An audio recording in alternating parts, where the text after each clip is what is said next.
आपको एक और साइंस के स्टूडेंट्स के लिए भी ये बात है, आपको मालूम है ये सितारे जो हैं, सैयारे हैं, ये अपनी उम्र मुकम्मल करके, अभी अभी की बात है ये, साइंस एक बड़े साइंसदान ने और नासा के लोगों ने भी, जो खला पे जाते हैं स्पेस पे, इन लोगों ने ये बात पेश की कि सितारे जितने भी हैं गैलेक्सी में, उसमें से कुछ की उम्र हजारों साल की होती है, लाखों साल की होती है। जब इनकी उम्र मुकम्मल होती है तो ये एक जगह जाकर के टूट जाते हैं, दाखिल हो जाते हैं, जिनको ब्लैक होल कहा जाता है। ब्लैक होल क्या है?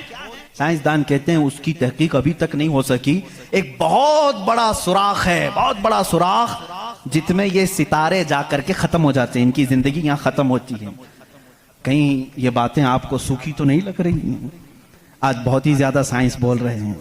जरूरत इसलिए है मेरे अजीजों, मैं अपने दीन को उन लोगों के सामने रखना चाहता हूं जो सिर्फ साइंस को अपना खुदा समझते हैं। आओ कुरान पढ़ो, कुरान इसकी बुनियादें तुम्हें देगा साइंस की। ब्लैक होल क्या है साइंसदान नहीं बता सके, जबकि इनके पास अब बड़े बड़ी मशीनें हैं। ये जो नासा के लोग खला में जाते हैं, एक एक साल तक के लिए चले जाते हैं, कई महीनों के लिए चले जाते हैं और तहकीकात करके ला रहे हैं। चांद पर इन्होंने कैमरे लगाया और वहां की तस्वीरें ये भेजने की बात कर रहे हैं, लेकिन फिर भी ब्लैक होल मालूम नहीं। मैं उस मोहम्मदुर रसूलुल्लाह सल्लल्लाहु अलैहि वसल्लम की बात कर रहा हूं, जो किसी भी साइंसदान का शागिर्द नहीं, जो किसी उस्ताद के पास बैठा नहीं। उस रसूल पाक की जुबान से कुरान की आयत निकली सूरह वाक़िया की।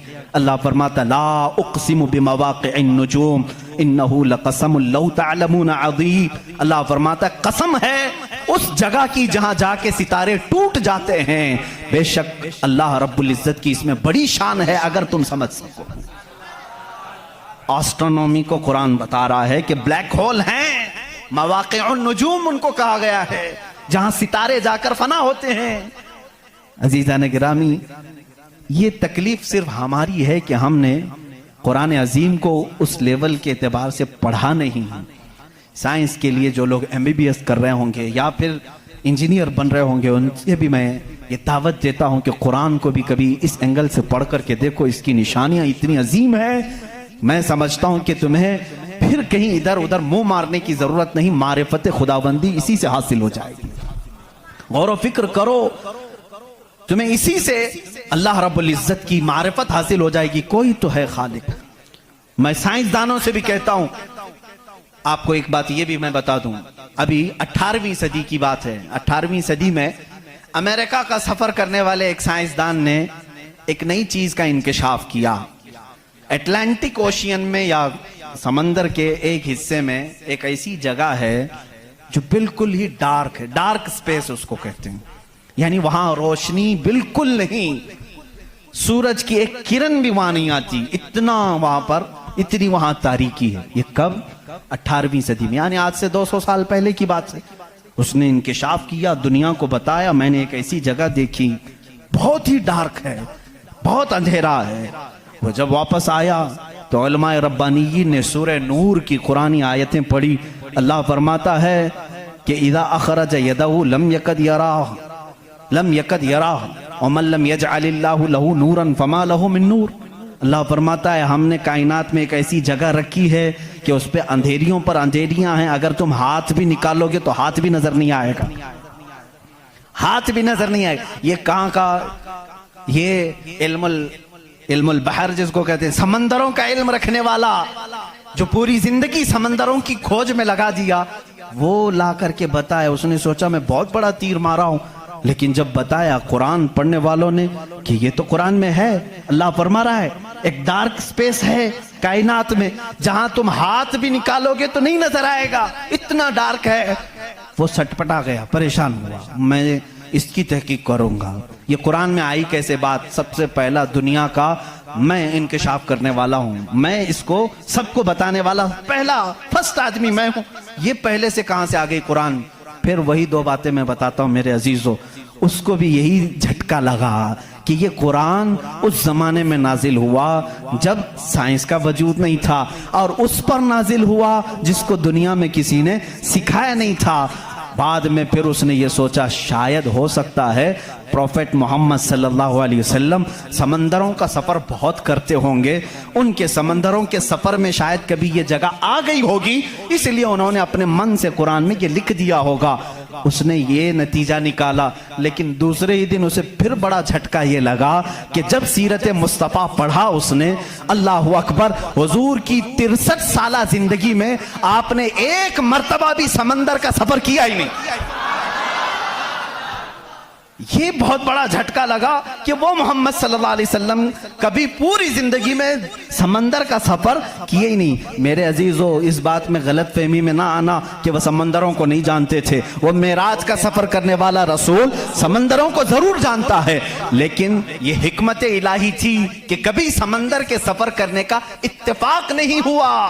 अब उसे झटके भर झटका ये लगा, जो कभी समंदर को गया ही नहीं, वो अगर अटलांटिक ओशियन में मौजूद डार्क स्पेस को बताता है तो जरूर वो अपने पेट से नहीं बता रहा है, वही उसको बताया होगा जिसने डार्क स्पेस बनाया है। यही अल्लाह रब्बुल इज्जत के वहदानियत की निशानियां हैं, उसके वजूद की निशानियां हैं। कुरान पढ़ो, इसमें बहुत सारी चीजें जिन्होंने ये इंकिशाफ किया कि कुछ समंदरों में ऐसे अल्लाह रब्बुल इज्जत ने बनाया है, वो भी आपको मिल जाएंगे।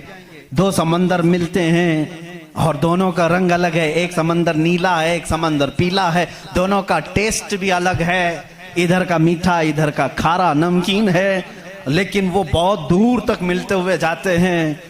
लेकिन इसका पानी उसमें नहीं आता, उसका पानी इसमें नहीं आता। क्यों नहीं आता? अल्लाह फरमाता मरजल बहरैनी यल्तक़ियान, मरजल बहरैनी यल्तक़ियान बैनहुमा बरज़ख़ुन ला यबग़ियान फ़बिअय्यि आलाइ रब्बिकुमा तुकज़्ज़िबान। उस रब्बे ज़ुल जलाल ने फरमाया, हमने दो समंदरों को बहाया है, देखने वालों को ऐसा लगता है कि ये मिल गए हैं, लेकिन हमने उसमें न दिखने वाली एक ऐसी दीवार बनाई है कि इसका पानी उसमें नहीं मिलता, उसका पानी इसमें नहीं मिलता। ये भी कौन से रसूल की जुबान से अल्लाह ताला बता रहा है लोगों को, जो रसूल कभी समंदर का सफर किया ही नहीं। उस रसूल की जुबान से अल्लाह ने दो समंदरों के मिलने की बात की। साइंसदानों, अब तो तुम्हें मानना ही चाहिए कि कुरान रसूल का अपना बयान किया हुआ कलाम नहीं है, उसी का ये कलाम है जिसने समंदरों को इस तरह पैदा किया। कायनात में बहुत सारी चीजें हैं मेरे अजीजों। कुरान अल्लाह रब्बुल इज्जत का ये कलाम इतनी ही नहीं, ये तो बड़ी बड़ी निशानियां मैंने कहा। अगर इसकी मारिफत, इसकी खोज में लग जाओगे तो जिंदगी तमाम हो जाएगी।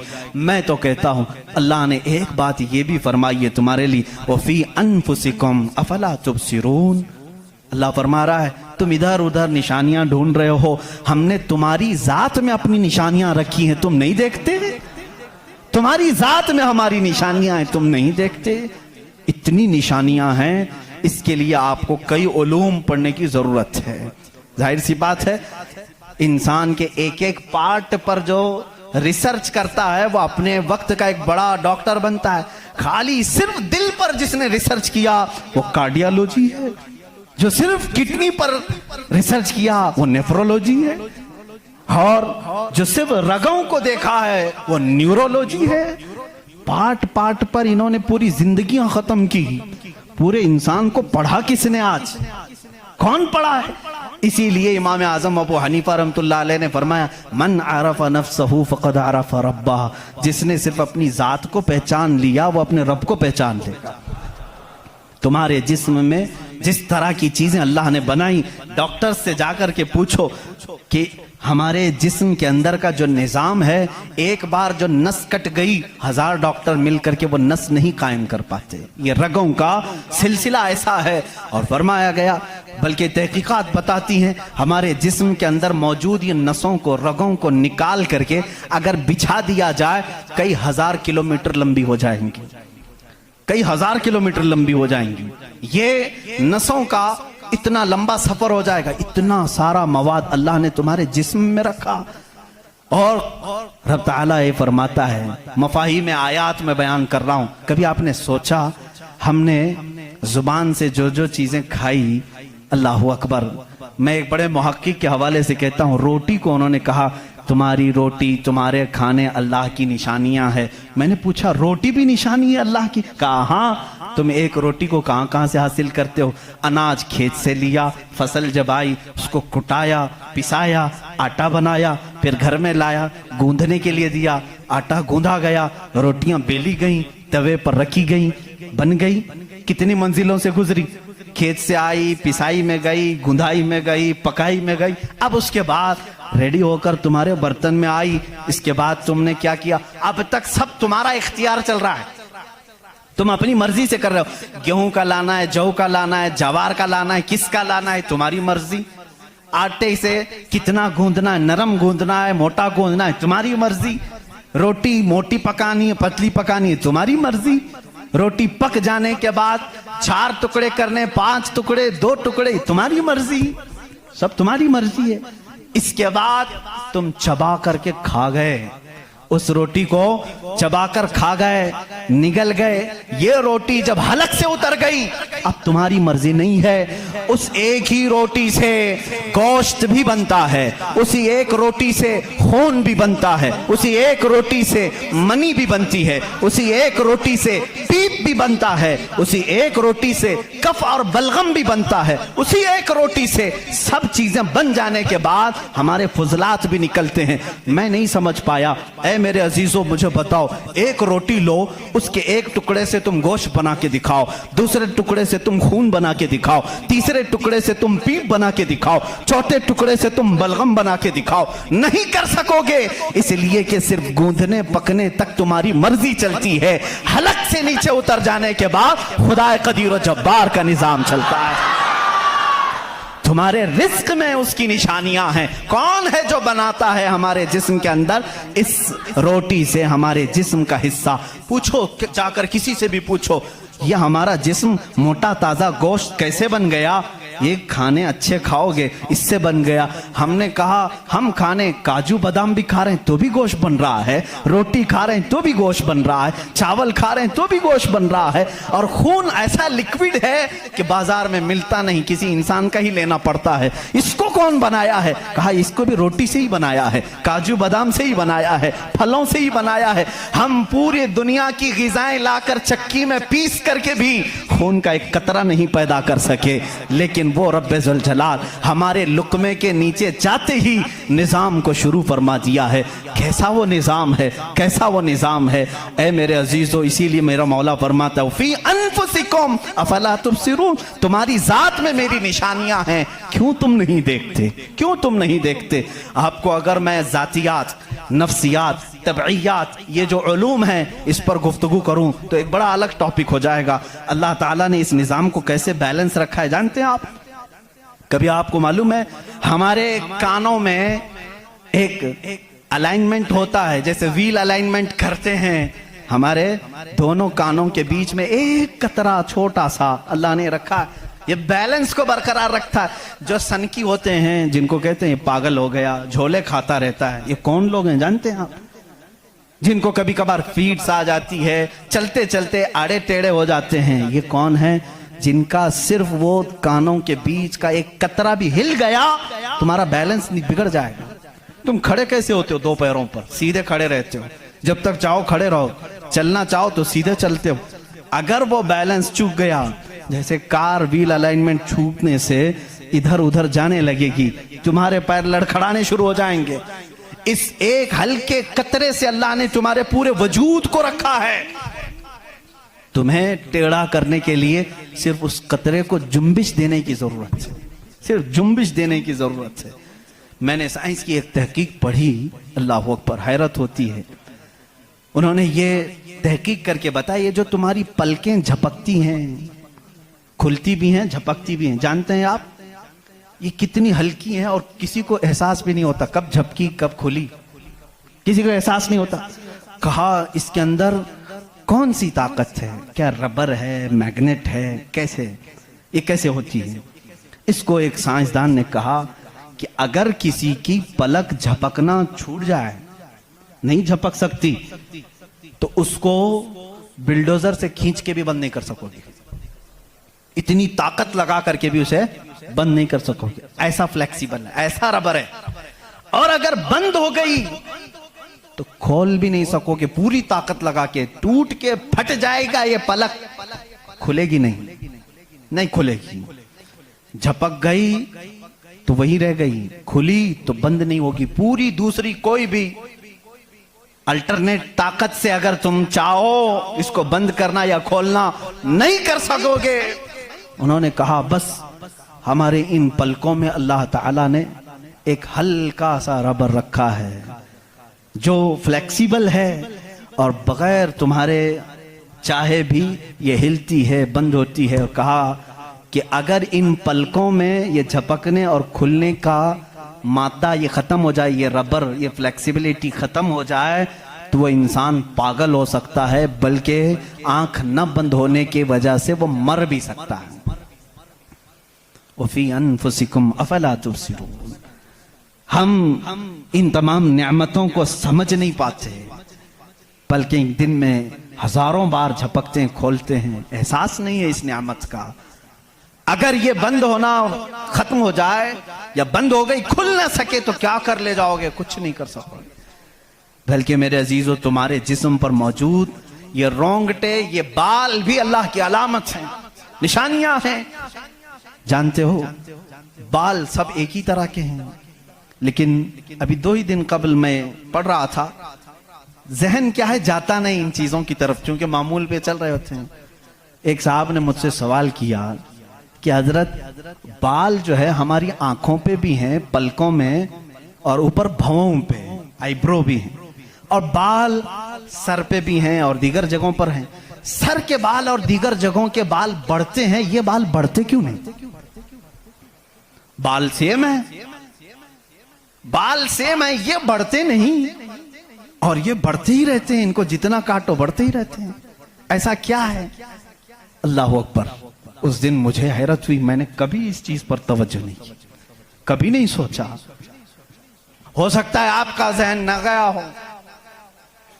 पढ़ने पर एक मुहक्किक ने यह भी लिखा है, देखने में ये सारे बाल एक तरह से हैं, इन बालों में सारी चीजें एक ही तरह की हैं, देखने में ये काले हैं तो वो भी काले हैं, कुव्वत भी इनकी सेम है, लेकिन अल्लाह रब्बुल इज्जत ने उन बालों में बढ़ने का खून रखा है, इन बालों में बढ़ने वाला खून आता तक नहीं है, आता तक नहीं। अजीजाने गिरामी, उसकी ये निशानियां हैं बहुत सारी, इसकी तहकीकात फिर किसी मौके पर मैं अर्ज करूं। और पेट के अंदर मौजूद चीजें जो अपना निजाम खुद ब खुद चला रही हैं, नहीं चला सकोगे, नहीं चला सकोगे। दिल जितनी मर्तबा ये धड़कता है, इसके अंदर जो प्रेशर है, कहा गया है ये जो खून को दबा करके जिस्म में फैलाता है, इसके मुतालिक साइंस ये कहता है इतना प्रेशर है कि दुनिया में किसी फवारे पे, किसी फाउंटेन में इतना प्रेशर नहीं होगा जितना दिल में प्रेशर है। और ये इतनी तेजी से एक बार पंप करता है कि खून पूरे जिस्म में नाखून तक आ जाता है। एक बार के पंप पर, एक बार इस तरह दिल ने दबाया खून को बार, तो खून नाखून तक पहुंचता है, इतना प्रेशर उसके अंदर है।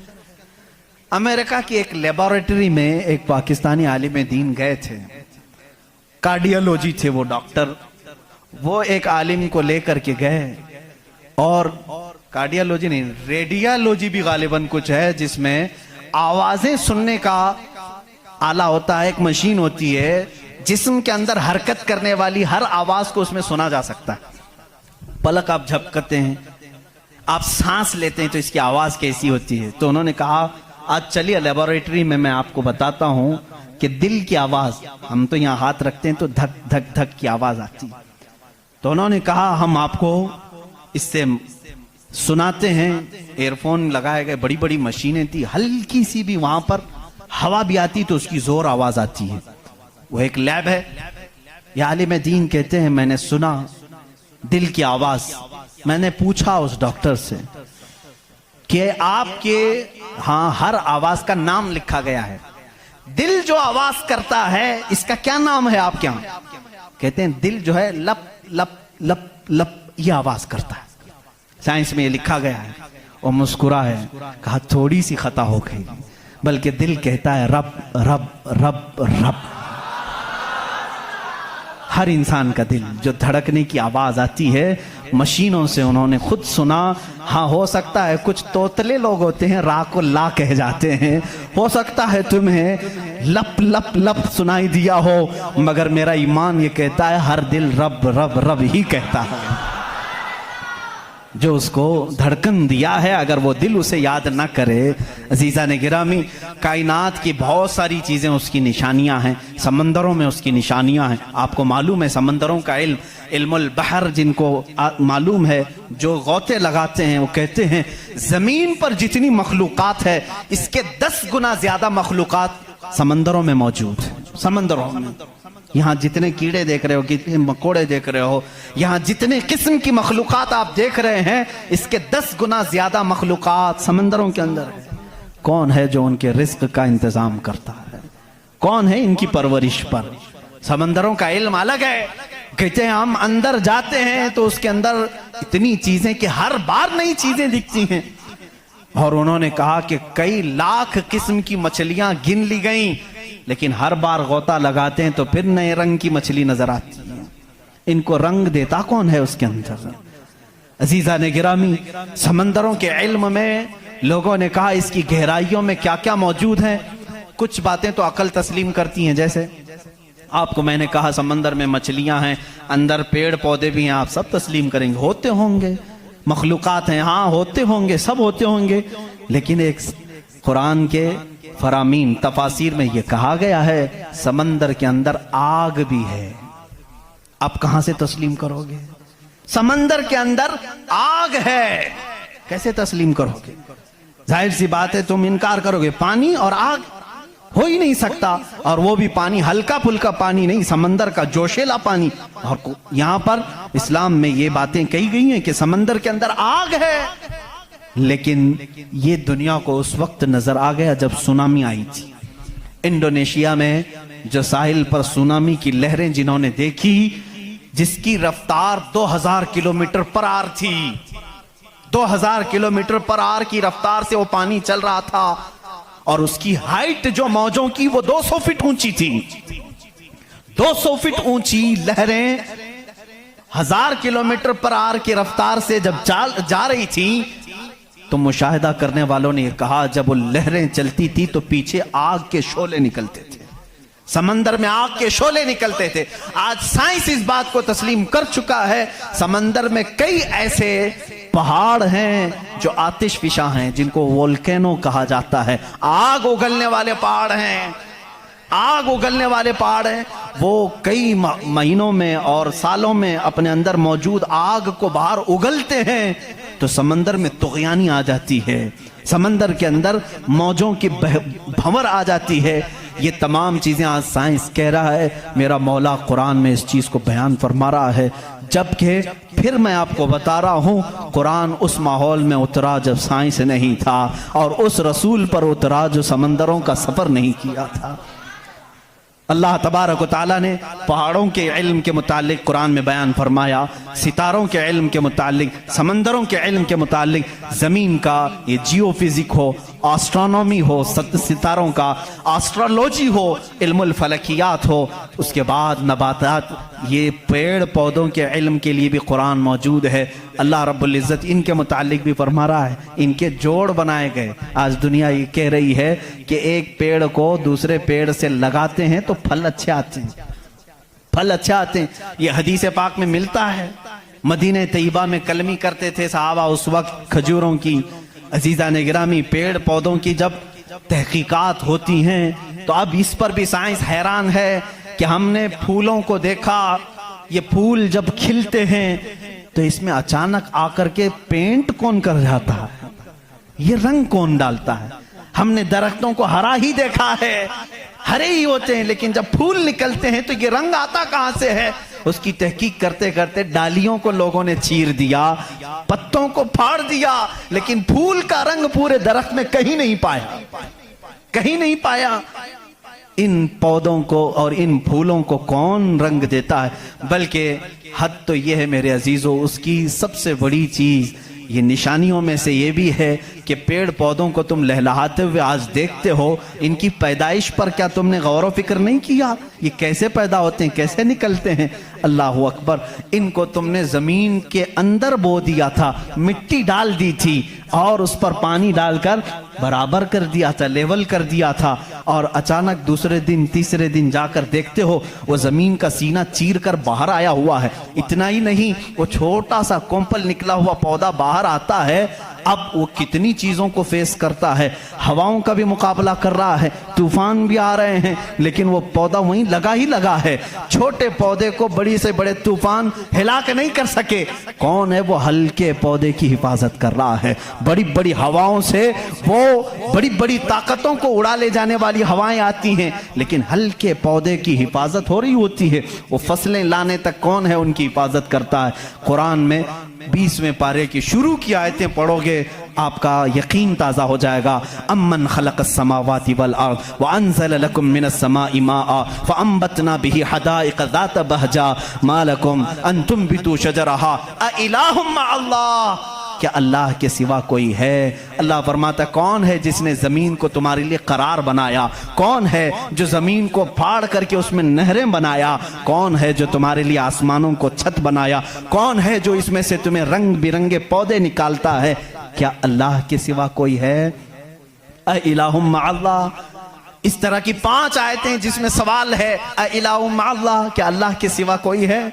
अब मेरे अजीजों, मैंने आसमानों की बात की, ज़मीनों की बात की, गैलेक्सी की बात की, पेड़ पौधों की बात की, समंदरों की बात की, बल्कि मैंने तुम्हारे ज़ात की भी बात की। तुम्हारे जिस्म में मौजूद हर अज़ू, हर पार्ट अल्लाह की निशानी है, अल्लाह की निशानी है।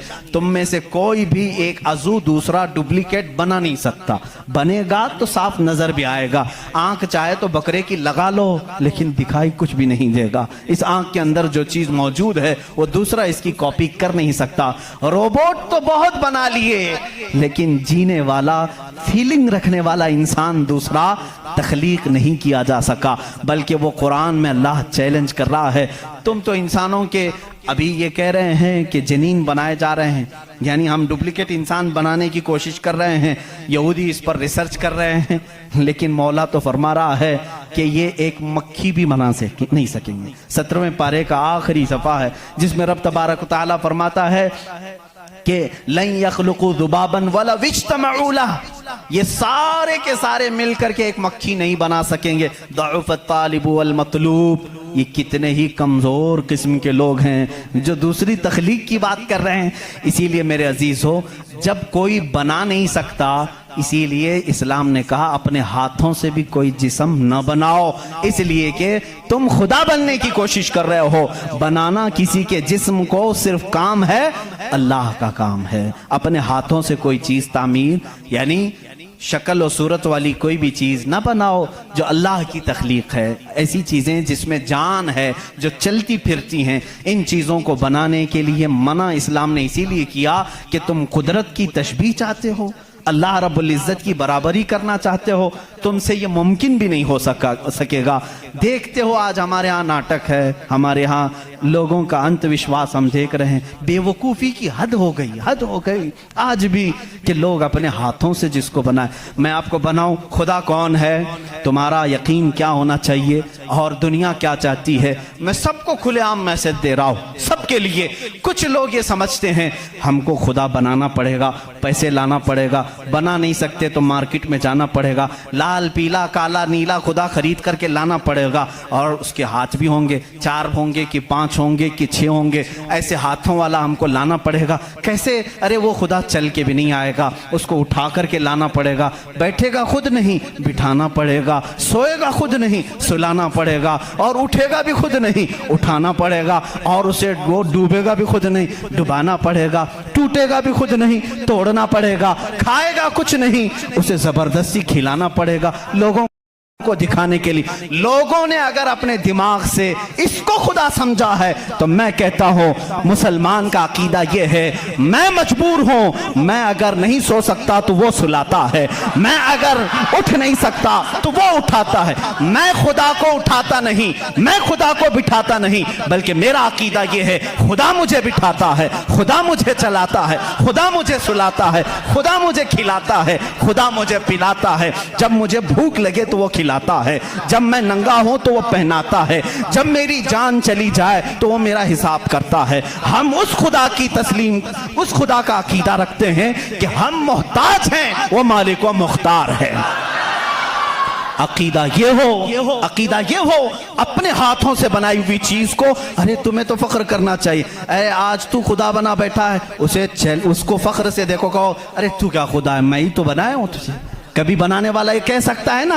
और कोई आकर के, सारे लोग इबादत कर रहे हो, कोई आकर के सामने कह दिया सारे भक्तों के पास कि तुम इसको खुदा कह रहे हो, मैं तो लातों से गूंद के बनाया था इसको, मैं तो अपने हाथों से इसको बनाया, तो इज्जत क्या रहेगी। इसीलिए आपने देखा इस्लाम का अकीदा वहदानियत यह है, अकीदा खुदा यह है कि हमने आज तक करोड़ों मस्जिदें हैं, कभी हमने खुदा की जिस्म तो दूर की बात है, कोई शक्ल और तस्वीर भी मस्जिदों में नहीं रखी। क्यों? इसलिए कि अगर तस्वीर लगेगी कहीं खुदा की तो हम उसको खुदा तस्लीम ही नहीं करते, क्योंकि खुदा वो है जो किसी की आंख में आ नहीं सकता, और अगर किसी की आंख में आ गया तो वो खुदा हो नहीं सकता। जो आंख में आ गया वो खुदा हो नहीं सकता। सिर्फ और सिर्फ दुनिया में इस्लाम वो है जो बगैर देखे उसकी बारगाह में झुक जाता है। दुनिया सामने देख करके झुकती है और मोमिन बगैर देखे उसके सामने झुकता है। यही तुम्हारी सबसे बड़ी सिफत है ईमान वालों, जो कुरान कहता है युमिनून बिल गैब, ये वो बंदे हैं जो गैब पर ईमान लाते हैं। अब यहाँ आखिरी बात मैं करने आता हूँ, मेरा वक्त तवील हो गया। ऐ मौला तेरी निशानियां बहुत हैं, आसमान तूने बनाया, जमीन तूने बनाया, सितारे तेरे हैं, समंदरों का इल्म तूने इंसानों को दिया, सब कुछ तूने बनाया। लेकिन मेरा अकीदा, मेरा विजदान ये कहता है एक कायनात में सबसे बड़ी अगर कोई निशानी है तो वह मोहम्मद रसूलुल्लाह की जात है। फिर भी इसीलिए कहा मक्का के वो कुफार पूरी कायनात के सबसे बड़े काफिर हैं कि अल्लाह की सबसे बड़ी निशानी को देख करके भी ईमान नहीं ला सके, इसलिए कि वो रसूल ही बजाते खुद अल्लाह की एक ऐसी निशानी है। चेहरा व दुहा है, जुल्फे व लैल है, और दस्ते मुबारका और गले का नरम और नाजुक अंदाज ये है कि इंसान देख करके हैरत में रह जाता था। मुस्तफ़ा करीम सल्लल्लाहु अलैहि वसल्लम की ज़ात पर जब मैं गुफ्तगू करूँगा इंशाअल्लाह ये बताऊंगा मेरे अजीजों कि कायनात में सबसे बड़ी निशानी मेरे नबी की ज़ात है, मेरे आका की ज़ात है। और ये भी आपको तस्लीम करना पड़ेगा, आज हम जो झुक रहे हैं मस्जिदों में बगैर खुदा को देखे हुए, किसने बताया कि खुदा है? अगर वो मोहम्मद ना होते तो हमको खुदा का इदराक भी ना होता। इसीलिए हम कहते हैं, मैं मानता हूं अक्ल वालों मेरा मोहम्मद खुदा नहीं है, मगर दिलों में ये नक्श कर लो कि वो खुदा से जुदा नहीं है। व आखिर दावाना अनिल हम्दुलिल्लाहि रब्बिल